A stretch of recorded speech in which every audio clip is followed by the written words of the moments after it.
Telugu YouTube ఛానల్లో మీ వ్యాపార ప్రకటనల కోసం 9154949554 కి కాల్ చేయండి. ఆంధ్రప్రదేశ్ కాంగ్రెస్ అధ్యక్షురాలు షర్మిలారెడ్డి ఏం మాట్లాడుతున్నారు? ఆమె ఎందుకలా మాట్లాడుతున్నారు? ఆమెకలా మాట్లాడడం అలవాటా? ఆమె తెలిసే మాట్లాడుతున్నారా?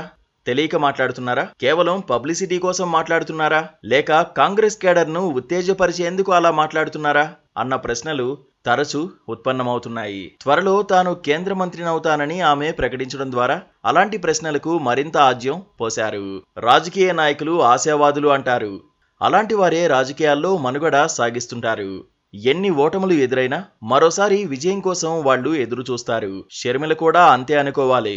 కాకపోతే ఆమె ఆశలు మాత్రం ఆశావాదానికి మించి ఉన్నాయి. ప్రాక్టికల్ గా ఆలోచించకుండా ఆమె ఏదో మాట్లాడేస్తున్నారన్న ఫీలింగ్ కలుగుతోంది. గతంలో ఆమె తెలంగాణలో పార్టీ పెట్టినప్పుడు తానే సీఎం కాబోతున్నానని ప్రకటించారు. చాలా మంది నవ్వుకున్న సంగతి ఆమెకు అర్థం కాలేదనుకోండి. ఆమె పార్టీ కనీసం ఎన్నికల్లో పోటీ కూడా చేయలేదు. ఎన్నికల తర్వాత ఆమె ఇచ్చిన స్టేట్మెంట్ చూసి జనం నవ్వుకున్నారు. 35 నియోజకవర్గాల్లో తమ వల్లే కాంగ్రెస్ పార్టీ గెలిచిందని ఆమె అన్నారు.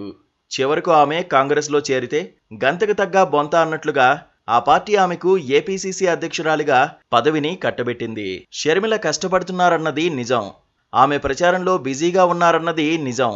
జగన్ను విలన్గా చూపించేందుకు ఆమె ప్రయత్నిస్తున్నారు అన్నది నిజం. కాకపోతే ఆమెకు ప్రజల్లో బలం ఉందని చెప్పడం మాత్రం కష్టం.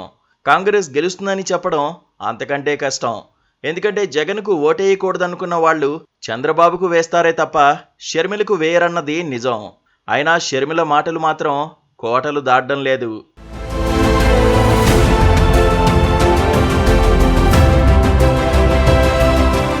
ఏపీ ప్రజల్లో ఒక వర్గం జగన్ పట్ల తీవ్ర అసంతృప్తిగా ఉన్న మాట వాస్తవం.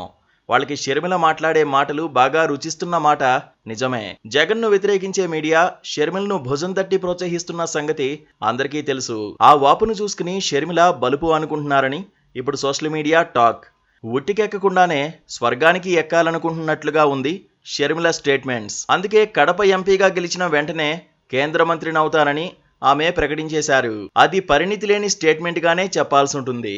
ఎందుకంటే ముందు ఆమె గెలవాలి, తర్వాత కేంద్రంలో కాంగ్రెస్ పార్టీ అధికారంలోకి రావాలి. అప్పుడు కాంగ్రెస్ పెద్దలకు షర్మిలను కేంద్ర మంత్రిని చేయాలన్న కోరిక కలగాలి. ఇప్పుడు వచ్చిన ప్రతి సర్వే కేంద్రంలో బీజేపీకి సునాయాస విజయం ఖాయమని చెబుతున్నాయి. కాంగ్రెసే గెలిచే అవకాశం లేనప్పుడు షర్మిల కేంద్ర మంత్రి ఎలా అవుతారు అంటే ఏమో గుర్రం ఎగరావచ్చు అని సమాధానం చెప్పుకోవాల్సి వస్తోంది. షర్మిల మరో మాట కూడా అన్నారు. తాను కేంద్ర మంత్రి పదవిని చేపట్టిన వెంటనే ఏపీకి ప్రత్యేక హోదా తీసుకువస్తానని ఆమె చెప్పుకొచ్చారు. స్పెషల్ స్టేటస్ అంత ఈజీ కాదు. అది ముగిసిపోయిన అధ్యాయమని కేంద్రం ప్రకటించి చాలా రోజులైంది. అయినా సరే ఏపీ ప్రజలను మభ్యపెట్టేందుకు రాజకీయ నాయకులు చేస్తున్న ప్రయత్నమే స్పెషల్ స్టేటస్ అని చెప్పుకోక తప్పదు.